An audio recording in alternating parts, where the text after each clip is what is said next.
कंकई नदी के किनारे पर खड़े हैं। कंकई नदी और पिछले कुछ महीनों से आपको लगातार पत्थरगट्टी के हालात दिखाते रहे और पत्थरगट्टी इस बार चुनाव का बहुत बड़ा मुद्दा बना था और बदलाव मुमकिन है पत्थरगट्टी के लोगों के जरिए इन लोगों का योगदान रहा था। तो बहुत बड़ा योगदान रहा था इस बार चुनाव में, लेकिन इन लोगों की समस्या जो है अभी तक अधूरी है और अनसुनी है। तो आज हम लोग यहाँ पे हैं और सैकड़ों ग्रामीण है धरना पर बैठे हुए हैं। तो आप सभी लोग देख रहे हैं, जो लोग भी जहाँ से भी देख रहे हैं हमारी समस्या को सुनेंगे और इसे दूसरों तक सुनाने के लिए इस वीडियो को जरूर शेयर कीजिए, लाइव कीजिए। अभी हम आपको जो ये इलाका दिखा रहे हैं, ये कंकई नदी का इलाका देख रहे हैं आप। बरसात के सीजन में आज से 1.5-2 महीना पहले इस जो आप देख रहे हैं बांध की तरह बांधा गया था। हम लोगों के काफी दबाव के बाद उधर काम किया गया था, उसकी हिस्ट्री हम आपको थोड़ी देर बाद बताएंगे। लेकिन सबसे पहले एक ओवरव्यू यहाँ का दिखाते हैं। ये बालूबाड़ी गांव का इलाका है जो नदी के चारों तरफ से घिरा हुआ है। इस बार वो लोग वोट किए थे या नहीं किसी को पता भी नहीं है और आज तक वहाँ पे कोई जा भी नहीं पाया है। बहरहाल अभी रास्ते मतलब नदी में पानी कम है तो वहाँ के लोगों की आवाजाही कुरैली और पत्थरगट्टी की तरफ होती है। और इधर पत्थरगट्टी का इलाका आप देख रहे हैं और हम सामने का जो इलाका है ये है ग्वालटोली, दोदरा और कमरखोद का इलाका है। एक साथ कई गांव हैं और इन गांवों में अभी भी 3 से 4 चचरी पुल है। आने के लिए आप सोच सकते हैं कि बदाली कितनी है। आप जो ये धार देख रहे हैं, आज से 3 महीना पहले हम आपको जो वीडियो और तस्वीर दिखाए थे तो धार नहीं था, छलछलिया पानी बह रही थी। कभी वाटर लेवल नीचे हो रहा था तो फिर कुछ नहीं हो रहा था। लेकिन लोगों को तब से यह शंका थी कि नदी इधर से गुजरेगी और ये लोग तबाह हो जाएंगे, दर्जनों गांव जो है बर्बाद हो जाएंगे, सैकड़ों एकड़ खेती बर्बाद हो जाएगी। और हुआ भी ऐसा ही। गुआबाड़ी के पास लाखों में बन रहे एक पुल भी उद्घाटन से पहले ध्वस्त हुआ। सैकड़ों एकड़ जमीन लोगों का बर्बाद हुआ, धान की खेती चौपट हो गई और हालात जस की तस अब भी है। और ये नदी जो है अब ये मुख्य धारा बन चुकी है। पहले उप धारा थी, अब मुख्य धारा बन चुकी है। अब यह है कि गांव के लोग परेशान हैं कि आखिर नदी इधर से अगर कंटिन्यू बहे तो ये लोग कैसे रहेंगे। जो खेती बाड़ी या जो भी उपजाऊ जमीन थी इन लोगों की ये इसी पार है, इस तरफ तो बालू ही बालू नजर आ रहा है। तो अब ये लोग कैसे क्या करेंगे नहीं करेंगे, इसको लेकर के अपने बेहतर कल को लेकर के काफी लोग चिंतित हैं। और ये जो समस्या है तकरीबन किशनगंज के हर शख्स जानते हैं, अररिया के लोग भी जानते हैं, बाकी जो लोग भी ऑनलाइन ऑफलाइन हम लोग से जुड़े हुए हैं सभी लोग जानते हैं। आप लोग भी सभी लोग अलग अलग प्लेटफॉर्म पर इस चीज को बताते रहे, लेकिन अब तक कोई कार्रवाई नहीं हुई, अब तक कोई पहल नहीं हुई। अब लोग जो है चाहते हैं कि हर हाल में ये उपधारा बंद हो, मुख्य धारा बंद हो और नदी अपने पुराने रूप से निकले और यहाँ के लोगों को राहत मिले। अब ये जो रास्ता देख रहे हैं 2015 में उद्घाटन हुआ था। हम लोग उस दरमियान में काफी हो हल्ला किए, तब जाकर के इसका मिट्टीकरण हुआ। लेकिन अगर इसका पिचिंग अगर इनकी होती ही तो आज ये गाइड बांध की तरह काम करता और ये नदी इधर से नहीं फंसती। उस वक्त भी ये बात हुई थी। हम लोगों के काफी यहाँ पे दबाव की वजह से अधिकारी लगभग कई सप्ताह तक, कितने दिनों तक कैंप किए थे? 1 महीना तक कैंप किए थे इंजीनियर। उसके बाद SDM खुद आए थे। बहलवन से यहाँ आने में उनकी हालत खराब हो गई थी, रास्ते इतने खराब थे, फिर भी वो यहाँ तक पहुंचे थे। उन्होंने एश्योर किया था कि यहाँ से जाने के बाद DM को वो प्रतिवेदन देंगे और जब भी वाटर लेवल 1-2 दिन में कम होगा काम स्टार्ट करेंगे। लेकिन आज तक कुछ नहीं हुआ। यहाँ के लोग सांसद से मिल चुके हैं, यहाँ के लोग विधायक से मिल चुके हैं। तत्कालीन विधायक ऑलरेडी जानते ही थे सब, वो भी इस दरमियान कभी नहीं आए। तो सारी चीजें सबको मालूम है, बस सिर्फ यहाँ के लोगों को इंतजार ये है या फिर यहाँ के लोगों की चिंता ये है कि काम क्यों नहीं हो रहा है, आखिर क्या वजह है। अब इन लोगों का सब्र का पैमाना लबरेज हो चुका है। आज के दिन ये लोग धरना पर बैठे हैं प्रशासन को, प्रतिनिधियों को ये बताने के लिए कि अब हम लोग घर से निकल चुके हैं। आज मर्द आए हैं, 1 सप्ताह का टाइम मिलेगा। अगर उस दरमियान पहल नहीं होती है तो फिर औरतें भी घर से निकलेंगी और कंटिन्यू ये लोग स्ट्राइक करना चाहते हैं। अब तक की बातचीत से ये वाजे हो चुका है। तो बहरहाल आप लोग अगर कुछ कहना चाहते हैं तो आइए, जनता को आप अगर कुछ कहना चाहते हैं या क्या समस्या यहाँ का बताना चाहते हैं तो बताइए। अस्सलाम वालेकुम। यहाँ आए हुए आम रात से मैं ये दरख्वास्त करना चाहता हूँ कि आज ज़्यादा से ज़्यादा तादाद में आए हैं। आज हम लोगों का यही आग्रह देना चाहते हैं कि जब तक ये बांध चाहे वो ग्रामीण के द्वारा हो या प्रशासन के द्वारा हो, जब तक ये काम नहीं शुरू करेंगे, चाहे हम लोग करें या प्रशासन करे, करना ही होगा। और ये विचार मैं रखना चाहता हूँ। आज ये थोड़ी सी बात मैं कहना चाहता हूँ कि आज कमेटी बन जाना चाहिए हम लोगों का। हाँ बिल्कुल, सब कुछ बनेगा, लेकिन वो चीज़ हम लोग ऑफ द रिकॉर्ड बनाएंगे। और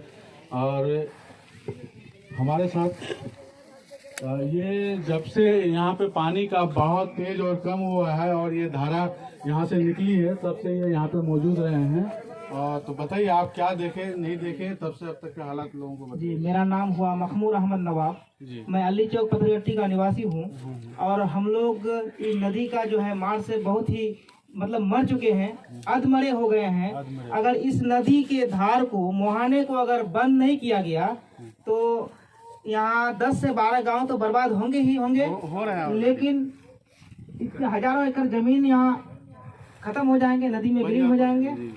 तो मेरी प्रशासन से मेरी गुजारिश है, और हम लोग इस बीच में डीएम साहब से 2-3 बार आवेदन भी दिए, प्रतिवेदन भी दिए, सांसद महोदय से भी मिले, सिर्फ आश्वासन पर ही आश्वासन मिल रहा है हम लोगों को। अब तक काम नहीं नजर आ रहा है। अब बहुत दिलचस्प बात यह है कि पटना जैसा शहर गंगा के किनारे है, बनारस जैसा शहर गंगा के किनारे है, लेकिन हम लोग एक छोटी सी नदी है जिसकी धारा बहुत ही आगे पीछे होती रहती है, खिसकती रहती है, और यहाँ पे कोई परमानेंट हल नहीं निकल रहा है। नदी कटाव का, बाढ़ का कोई परमानेंट हल नहीं निकल रहा है, लेकिन अब की बार हल निकलना चाहिए। इसी आधार पर चुनाव भी हुए हैं, इसी आधार पर प्रतिनिधि भी इन्हीं मुद्दों के आधार पर चुने गए हैं।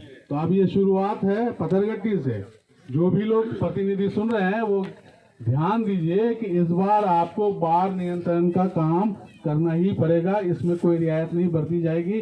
और पूरे लोकसभा क्षेत्र में हम लोग घूम घूम करके इन मुद्दों को उठाएंगे जहाँ जहाँ पे इस तरह की समस्या है और बरसों से लोग परेशान हैं। तो अब जो भी अधिकारी हैं वो अगर उस वक्त हम लोग मतलब ये जो धारा ना बहुत कम पानी, सिर्फ हल्का सा वाटर लेवल ऊपर आया था तो इधर से पानी बह रहा था, ठीक है। तो इस दरमियान जब हम लोग दबाव डाले, यहाँ के इंजीनियरों ने काम शुरू किया तो क्या किया, वहां जाकर के काम शुरू किया। अब आप बताइए कि उसका कोई और छोर है? लाखों रुपए उन्होंने बर्बाद किए, उसका कोई फायदा नहीं हुआ। आखिर में जलधारा इधर से निकल गई और लाखों का पुल भी ध्वस्त हो गया, हजारों एकड़ जमीनें भी बर्बाद हो गई। तो अब इस तरह से हालात है कि यहाँ पे इस तरह से काम किए जाते हैं, कोई अकाउंटेबिलिटी नहीं है, कोई जवाबदेही नहीं है। और उस वक्त अगर यहीं पे अगर बांध दिया जाता, हल्का सा ही तो बांधना था, तो आज ये नौबत नहीं आती। तो मतलब यहाँ पे लोगों को सीधा साधा भोला भाला अनाड़ी समझ करके अधिकारी भी अपनी चांदी काट रहे हैं, ड्यूटी बजा रहे हैं, बाकी और उसका कोई फल निकले, हल निकले, इस तरह की कोई चीज सोचते नहीं है। रिजल्ट आउटपुट क्या होना चाहिए इस पर नहीं सोचते हैं। सर एक बात है, जैसे महानंदा बेसिन योजना के अंतर्गत हर साल जो फंड आती है वो डीएम साहब चाहे तो वो फंड के द्वारा यहाँ पर 3-4 किलोमीटर का बांध दे सकता है, जैसे असुरा में हुआ है। लेकिन यहाँ इस बैठक के द्वारा मैं डीएम साहब को बता देना चाहता हूँ कि अपील करना चाहता हूँ कि आपके कानों तक जुई तक क्यों नहीं रेंगती है। यहाँ लोग परेशान है, लोग यहाँ पर मजबूर है, घर बार छोड़ करके यहाँ आकर के कितने बार धरना पर बैठे हैं, लेकिन आप एक बार यहाँ घटनास्थल पर नहीं आए। आप चाहिएगा तो महानंदा बेसिन योजना के अंतर्गत आप बांध दे सकते हैं 3-4 किलोमीटर का। डीएम साहब महानंदा बेसिन योजना के तहत काम करे या ना करे, लेकिन हम लोग का अपना ग्वाल टोली और पथरगट्टी योजना के तहत काम हो सकता है। सिर्फ वो हल्का सा बैक सपोर्ट हम लोगों को दिए, बाकी हम लोग ये रास्ता अपने आप बांध देंगे। क्या तैयार है आप लोग? तैयार है? तो डीएम साहब को हम लोग एश्योर करना चाहते हैं कि आप हमारे साथ आइए, हम लोग काम करेंगे, आपको मैन पावर वगैरह की जरूरत नहीं है, हम लोग खुद काम करेंगे, आपकी निगरानी में काम करेंगे और इसको बांध करके नदी का धारा उधर से बहने देंगे और इस रास्ते को भी बना देंगे। अगर आपको हमारा ये प्रपोजल, ऑनलाइन प्रपोजल पसंद आए, आप अपने प्रतिनिधि या स्टाफ को कहिए, हम लोग से संपर्क करें और हम लोग तैयार हैं। और किस तारीख को आप अगर काम शुरू कराना चाहते हैं उस दिन बताइए, हम लोग पूरे गांव के लोग अपना श्रम दान करने के लिए तैयार हैं। बिल्कुल तैयार है ना सब कोई? तैयार है ना? चलिए, तो अब ये है कि अभी फिलहाल जो है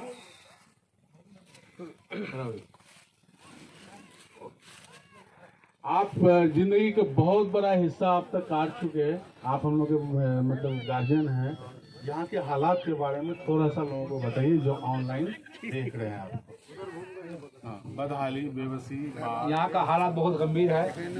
हजारों गांव ध्वस्त हो गया, हजारों बीघा जमीन ध्वस्त हो गई और लोग बेघर हो गए। लोग जाके रोड पर खड़े हैं, लोग बेघर हैं, लोग परेशान हैं, घर बांधने से मजबूर है, जमीन नहीं मिलने के घर बांध सकें। ये हालात यहाँ का है। अभी हम लोग एक जगह जमा हुए हैं कि भाई नदी के बारे में आज कम से कम 3 साल से चल रहा है, लेकिन आज तक सरकार की कोई ध्यान नहीं है। और ध्यान होनी चाहिए था बहुत पहले, लेकिन अब हम लोग लास्ट में पकड़े हैं, जान उबाल हो गया है। तो ऐसी सूरत में हम सरकारों को चाहिए कि इस पर ध्यान दें और बहुत जल्द काम करें। बिल्कुल बिल्कुल बिल्कुल। तो ये एक समस्या है जो आप लोग देख रहे हैं, ऑनलाइन देख रहे हैं। और अभी हमारे साथ अनवर साहब हैं, ये डाकपोखर पंचायत के समिति सदस्य है और इनका गांव बगैर बात के आज के दिन में कटाव प्रभावित है, मतलब माली टोले में मटियारी बन चुका है। आप अपने गांव के बारे में बताइए, कैसे ऐसा हुआ और सोचे थे कि ऐसा भी होगा? हम लोग कभी नहीं सोचे थे कि यहाँ इतनी बदहाली हो। नदी से सभी ये उपधारा निकलने पर आपके गांव में क्या असर हुआ वो बताइए। बहुत बुरा असर पड़ा है। वहाँ भी हम लोगों का गांव भी नदी बिल्कुल किनारे में है। घर भी कई मकान नदी के किनारे में है और अगर कई तो ध्वस्त भी हो चुके हैं। अगर नहीं यहाँ अगर बांधा जाता है तो बाकी गांव भी पूरा गांव ध्वस्त हो जाएगा। कौन कौन से गांव है यहाँ से वहाँ तक? यहाँ से जैसे ग्वालटोली, पतरघट्टी, कुरेली, डुबा टोली, दोदरा, कमरखोद, बलवा डांगी, खारी टोला सहित महेश बतना तक आदिवासी टोला भी। एक कोई भी गांव, ये सारे गांव इस नदी की जद में है। बिल्कुल ये धारा की ही जद में है। और कई पुल भी जो निर्माणाधीन पुल है वो इसके जद में है। बिल्कुल इसी के जद में। अभी वहाँ पे लोग क्या चाहते हैं ये बताइए जनता को। यहाँ के लोग चाहते हैं कि ये जो मुख्य धारा जो अभी नई जो बनी है, यहाँ बोल्डर पिचिंग हो और पुरानी धार से नदी चले ताकि लोगों को राहत मिले। बिल्कुल बहुत दुखद स्थिति है बलवा डांगी की। तो हमारे इलाके में इस महीने में या फिर जनवरी फरवरी के महीने में घर बनाने या कंस्ट्रक्शन वर्क किए जाते हैं। उसके बाद फिर यहाँ पे बरसात का सीजन स्टार्ट होता है, क्योंकि इस इलाके में चेरापूंजी के बाद दुनिया का सबसे वर्षा वाला स्थान ये किशनगंज ही है। तो हम लोग बहुत ही एडवांस में बाढ़ को लेकर के पहले से काम करते हैं ताकि आगे चल करके कोई मुसीबत ना हो। तो पत्थरघट्टी के लोग अब इस आंदोलन को छेड़ चुके हैं और कंटिन्यू ये लोग आंदोलन करते रहना चाहते हैं। इसलिए करते रहना चाहते हैं क्योंकि इसका हल वो चाहते हैं। और कंकई नदी के रुख को, कंकई नदी के दंश को ये लोग सालों से झेल रहे हैं। तो इन्हें पता है कि आगे क्या होना है, नहीं होना है, इनको सब कुछ मालूम है। ये और बात है कि ये लोग इंजीनियर नहीं है, कुछ इनमें से अनपढ़ भी है, कुछ काफी हाईली एजुकेटेड है, लेकिन सरकारी इंजीनियर के तरह नहीं सोचते हैं ये लोग। और जो चीज सोचते हैं वैसा ही होता है। उस वक्त भी सितंबर महीने में भी, अगस्त में भी इन लोगों ने कहा था कि ये धारा फटना है और फटेगा, इधर तबाही आएगी, तबाही मचाएगी, और ऐसा ही हुआ। जबकि एसडीएम इंजीनियर ये सोच रहे थे, ये सोच रहे थे कि भाई हल्का हल्का है, बस ऐसे ही हो जाएगा, लेकिन नहीं, ये मुसीबत बन गई। हमारे साथ जनान चचा है, हालांकि हम लोग चचा हम नहीं कह सकते, तो वो भी अपने गांव के हालात आपको बताएंगे, रूबरू कराएंगे। तो इनको भी हम मौका देते हैं, बताइए आप। अस्सलाम वालेकुम, मैं जनान अहमद महेश बतना से। भाई हालात, ये नदी जो हम सब के सामने रखा हुआ है, इस हालात से लड़ने के लिए हम लोगों को जिले की जरूरत है, समझे ना। और अपना हक लेना है तो ये धरना प्रदर्शन काम नहीं देगा, हम लोगों को बड़ा आंदोलन करना पड़ेगा, समझे ना। हम लोग को एक बहुत बड़ा आंदोलन करने की जरूरत है, उसमें गोली भी खानी पड़ेगी, लाठी भी खानी पड़ेगी। क्या आप लोग तैयार हैं इसके लिए? तैयार हैं, बिल्कुल तैयार है। ये चीज करना पड़ेगा, तब जाकर के कोई प्रशासन हल निकलेगा, नहीं तो कोई हल निकलने वाला नहीं है। ऐसे मौन करने से हम लोगों का कोई भला होने वाला नहीं है। खाली हम लोग यहाँ बैठ करके कुछ तमाशा करते रहेंगे और वो अनदेखी करते रहेंगे। तो इन चीज सबको देख करके एक निर्णय लीजिए, सारे जितने भी नदी के चपेट में है, जितने भी गाँव, समझे ना, सब एक प्लेटफॉर्म पर आइए और एक बहुत बड़ा जन आंदोलन छेड़िए। चाहे उसके लिए रेलवे रोकना पड़े, हाईवे रोकना पड़े, चाहे कुछ भी करना पड़े, डीएम घेराव करना पड़े, एमपी घेराव करना पड़े, एमएलए घेराव करना पड़े, चाहे कुछ भी करना पड़े। अगर गोली खाने के लिए तैयार है, लाठी खाने के लिए तैयार है, तो इस आंदोलन में हम आपके लिए साथ हैं। और सबसे पहला गोली मैं खाऊंगा, सबसे पहला गोली मैं खाऊंगा, समझे ना। तो ये चीज आप लोग अगर चाहते हैं, ये छोटा मोटा ठीक है, आप प्रशासन को 15 दिन का टाइम दीजिए। अगर 15 दिन में वो कुछ करते हैं तो ठीक है, नहीं तो 15 दिन के बाद इसका जिम्मेदार प्रशासन होगा, समझे ना। इसका जिम्मेदार प्रशासन होगा और प्रशासन को इसकी जिम्मेदारी सारी लेनी पड़ेगी। अगर कोई बात होता है तो इसका जिम्मेदार पब्लिक नहीं होगा। पब्लिक कब तक खामोश रहेगा? अपना जगह जमीन हर चीज खत्म करके आज हम लोग यहाँ रोटी के लिए, खाने के लिए, दाने दाने के लिए कोई विकल्प नहीं है, समझे ना। आप हम सब मिलकर के एमपी एमएलए और प्रशासन को 15 दिन का टाइम देते हैं। 15 दिन तक अगर डायरेक्ट अपील कीजिए उनसे कि 15 दिन और टाइम दो। आपको हम लोग 15 दिन का टाइम दे रहे हैं आप लोगों को। अगर काम करना है या नहीं करना है, फिर हम लोग जन आंदोलन बहुत बड़ा करने जा रहे हैं यहाँ, समझे ना। फिर इसका जिम्मेदार हम लोग नहीं होंगे, एमपी एमएलए और यहाँ का प्रशासन इसका जिम्मेदार होगा, उसका जिम्मेदार हम लोग नहीं होंगे। अस्सलाम वालेकुम। ये थे जनान साहब, जनान अहमद साहब। अच्छा हाँ, और एक रिक्वेस्ट है आपसे। जनान साहब का गांव इस बार बाढ़ में बहुत तबाह हुआ और दिलचस्प बात यह है कि इसके गांव में भूमिहीन लोग बहुत हैं और वो अल्पसंख्यक समुदाय हैं। सरकार की ये ऐसी पॉलिसी नहीं है, सिर्फ दलित और महादलित के लिए ही जमीन देने की, पट्टे की जमीन देने की पॉलिसी है। तो आप अपने गांव के लोगों का ये दर्द बताइए। और बहुत दिनों तक मदरसा में भी रहे लोग, समझे ना। तो भाई हमारे वहाँ कम से कम 60% आदमी है जिसके पास जमीन नहीं है। वो नदी के किनारे जैसे जैसे वो सरकारी जमीन है उनमें बसे हुए हैं, लेकिन अब इस साल लगता है अगर काम नहीं हुआ, जमीन ने भी छीन ली, नदी ने भी छीन ली, अगर इस साल काम नहीं हुआ तो वो भी चला जाएगा। तो बेचारे उन लोगों के पास कहीं रहने के लिए कोई जगह नहीं है, समझे ना। तो इन चीज सबको ध्यान में रखते हुए प्रशासन को बहुत जल्दी ये सब चीज करना चाहिए। उनको जमीन नहीं है, कहीं पर जमीन अलॉट करे और हर चीज का व्यवस्था करे। बेचारा दिन भर कमा करके लाता है और रात को खा करके बीवी बच्चों के साथ शांति से सोता है, बस यही है। और गरीबी क्या होता है, आकर के प्रशासन देखे कि ये क्या चीज है, कि गरीबी क्या चीज है। शुक्रिया आपका। हमारे साथ और एक शख्स हैं जो पहले तो कुरेली हाट बड़ा आराम से जाते थे और चाय पी करके पान खा करके आते थे। अब इनके लिए मुसीबत बन गई है ये धार। तो आप बताइए कि आप तो शुरू से अब तक हम भी आपसे मिलते रहे, आप भी हमसे मिलते रहे और समस्या लोगों को बताते रहे। पूरी कहानी, पूरी दर्द जब 3 दिनों के बाद गांव से निकले थे आप लोग, वो सब दर्द जनता को बताइए। देखिए,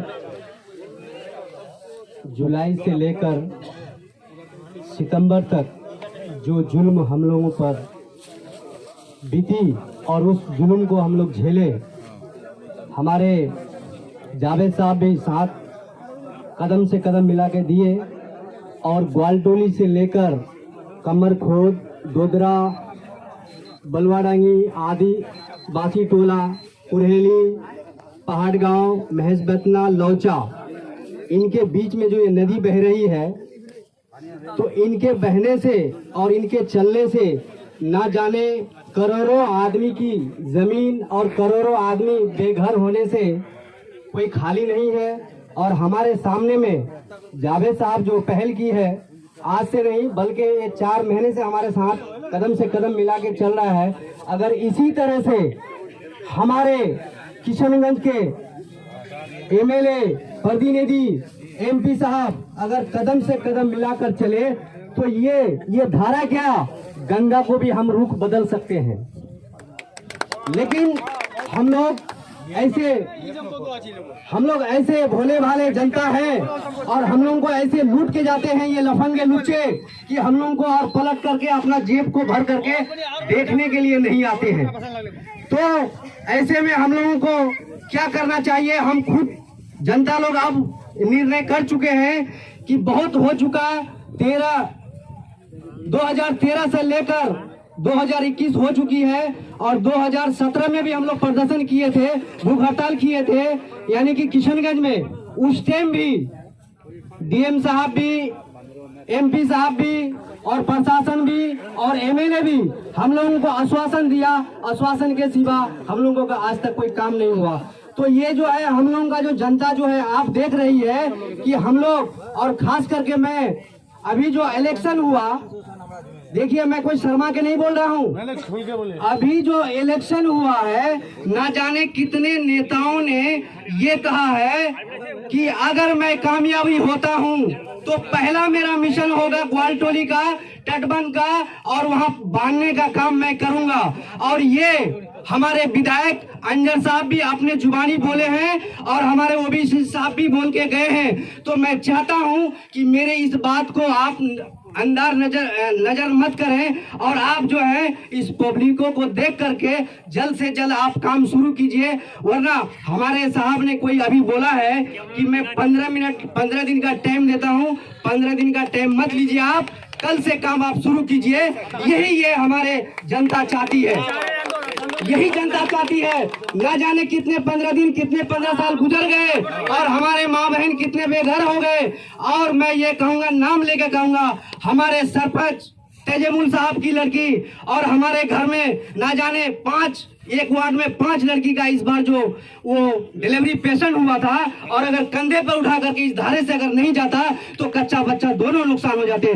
तो ये हमारे प्रतिनिधि, प्रशासन और हमारे एमएलए और हमारे मुख्यमंत्री नीतीश जी क्या कर रहे हैं हम लोगों के साथ, ये हम सब जनता जान चुके हैं। अब हम लोग सहन नहीं कर पाएंगे, हम लोगों को बस अंतिम में काम चाहिए, यही हम लोगों का आदेश है। और ये जावेद साहब जो हम लोगों के साथ कदम से कदम मिला के जा रहा है और चल रहा है, मैं चाहता हूं कि जितने भी प्रतिनिधि और प्रशासन, एमएलए, एमपी है, आप लोगों को भी अगर अपनी माँ का आपने दूध पिया है, सही फर्ज अदा कीजिए। और आप जो जिस वहदे को अगर समेटे हैं, उस वहदे को आप सच्चा पक्का समझकर और शर्म हया को मान करके इस गरीबों का, इस यतीमों का, इस मजदूरों का और इसका समस्या का आप हल कीजिए। तभी हम समझेंगे कि हमारा मसीहा हमारा साथ दे रहा है। वरना हम समझेंगे कि हमारा मसीहा भी जो है हम लोगों का साथ छोड़ देता है और बत्ती गुल हो जाती है और फिर हम लोग बेघर हो जाते हैं। तो आप लोगों को अगर मैं कहता हूं कि आप लोगों के अंदर में अगर दर्द है, वाकई